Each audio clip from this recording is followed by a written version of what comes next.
আপনার প্রথমে লাশটা দেখে শনাক্ত করতে পারি নাই।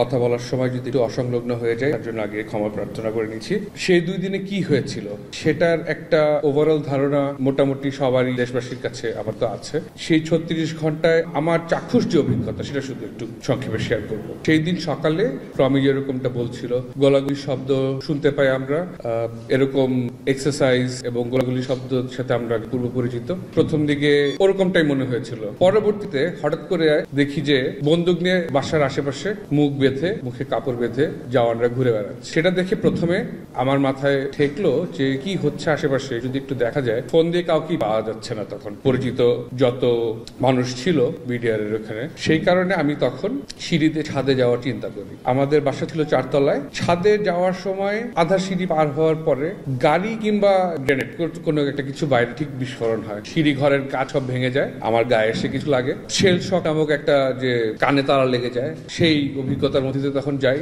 তখন আমার প্রথম লিটারেলি এবং মেন্টালি ধাক্কা লাগে, হচ্ছেটা কি। এরপরে ভয় ভীত হয়ে বাসায় চলে আসি। আমি বাসায় চলে এসে আমাদের বারান্দায় যাই। বারান্দায় দেয়ালের সাথে আস্তে করে বুক লাগিয়ে একটু করে উকি দিয়ে দেখতে যাই যে কি হচ্ছে, কাউকে কি কিছু দেখা যায় কিনা। লুকিয়ে লুকিয়ে দেখলাম কয়েকজন সদস্য 1 তলা 2 তলা লক্ষ্য করে লাইভ রাউন্ড ফায়ার করছে জানলা দিয়ে। সেখানে তারা কি কাউকে দেখতে পেয়েছিল নাকি এলোপাতারি গুলি মারছিল আমি তখনও জানি না, এবং লাইভ রাউন্ড কিনা সেটাও তখনও জানি না। সেটা জানতে পারে তার ঠিক কিছুক্ষণ পরে, কয়েক সেকেন্ড পরে তারা যখন আমার সামনের বিল্ডিং থেকে গুলি করে পার হয়ে চলে যাচ্ছে, তারা আমাকে দেখতে পায়। দেখতে পেয়ে একজন সৈনিক আমার দিকে তাক করে গুলি ছোড়ে। গুলিটা এসে ঠিক আমার সামনের যে বারান্দার দেয়ালটা আছে সেই দেয়ালটাতে লাগে, এই বরাবর।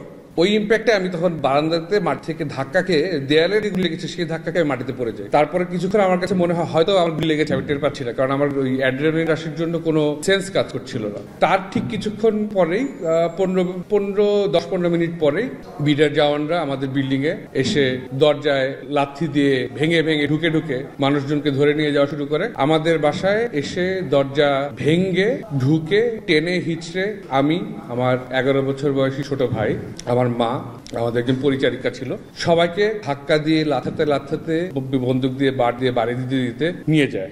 বাসা থেকে নিয়ে যাওয়ার সময় ডিজি তৎকালীন বিডিআর যে বাংলো, তার আগে আরেক দল সৈনিকরা আসে, আরো 3-4 জনের। যে 2 জন আমাদের নিয়ে যাচ্ছিল তাদেরকে বলে যে এদেরকে কই নিয়ে যাচ্ছিস?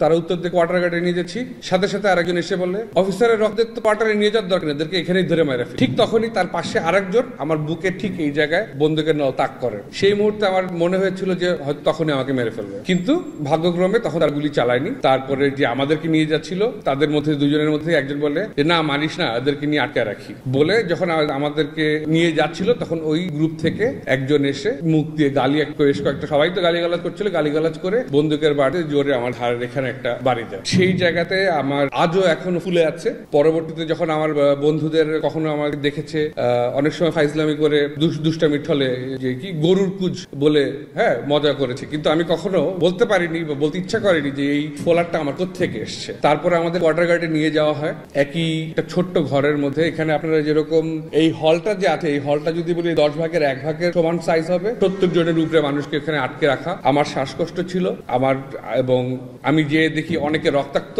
অনেকে মাটিতে পড়ে আছে, উঠতে পারছে না। ছোট বাচ্চারা ওখানে বসে কান্নাকাটি করছে, জায়গা নাই, দাঁড়িয়ে থাকার জায়গা পর্যন্ত নাই অনেকের, এরকম একটা অবস্থা। ছোট বাচ্চাদেরকে কোলে নিয়ে দাঁড়িয়ে আছে, কারণ নিচে মাটিতে মেঝেতে তাদেরকে যে রেখে দিবে সেটার জায়গাটাও নেই, কোনো খাবার দাবারের তো কোনো বালাই নেই। এরপরে মুহূর্তে তারা এসে গালিগালাজ করছে, বলছে আমাদেরকে মেরে ফেলবে।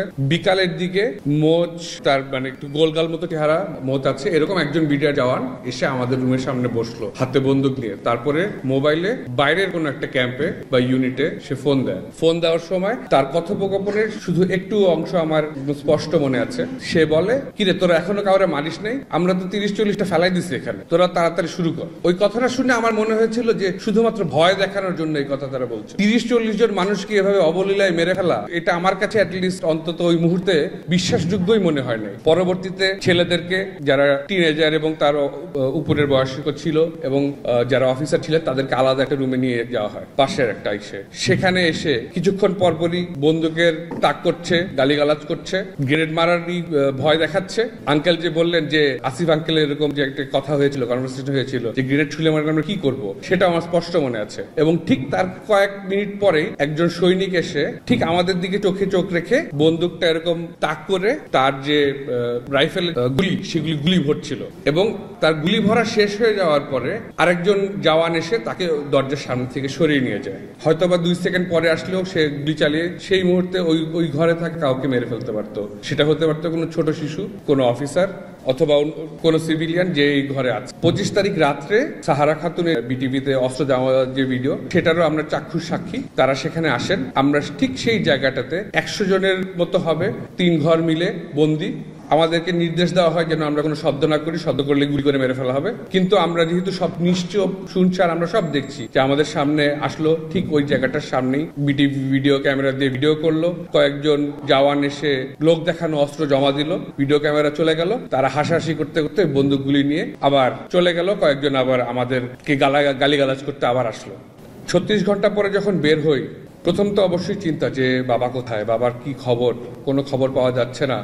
আস্তে আস্তে তখন বিভিন্ন লাশের সংবাদ পাচ্ছি, আর খালি টিভি স্ক্রলে সেনা লাইনে ফোন দিয়ে জানার চেষ্টা করছি যে অন্তত বাবার নামটা কি কোথাও দেখতে পাবো, কি বেঁচে আছে না মারা গেছে, কিছু তো জানি না।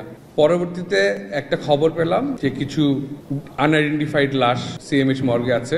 সেখানে আমি আমার পরিবার সহ যাই। যে আপনার প্রথমে লাশটা দেখে শনাক্ত করতে পারি নাই। সেখানে আমার বাবার সাথে চাকরিরত কোর্সমেট, যাদের সাথে উনি দীর্ঘ 30 বছরের মতো চাকরি করেছেন, তারাও 2 জন ছিলেন, তারাও প্রথমে চিনতে পারেন নাই। আমরা বের হয়ে আসি, নিজেদের মধ্যে কথাবার্তা বলি, তারপর উনারাই সাজেস্ট করেন যে আসলে আমরা আরেকবার দেখা উচিত। আমাদের মন হয়তো মানছে না, তাই আসলে আমরা দেখতে পাচ্ছি ওভাবে আসলে কনফার্ম করতে পারছি না, আমরা কনফার্ম করার জন্য আরেকবার দেখি। তারপরে যে আঙ্কেলরা আসলে উনারা তখন আমাকে আর কি পয়েন্ট আউট করেন যে তোমার বাবার এই অংশটার সাথে এই অংশটা দেখো, এটাই তোমার বাবার লাশ। এখনো আমার বাবার কোনো স্মৃতি যখন মনে করতে চেষ্টা করি, সবার আগে সেই ছবিটাই ভেসে ওঠে। আমি আজকে কোনো দাবি দাওয়া জানাতে চাচ্ছি না, আমি শুধু আমার অভিজ্ঞতা শেয়ার করছি আর জাতির উদ্দেশ্যে বলছি যে আপনাদের বিবেক এগুলি শুনে যা বলে আপনারা সেটাই করেন। ধন্যবাদ।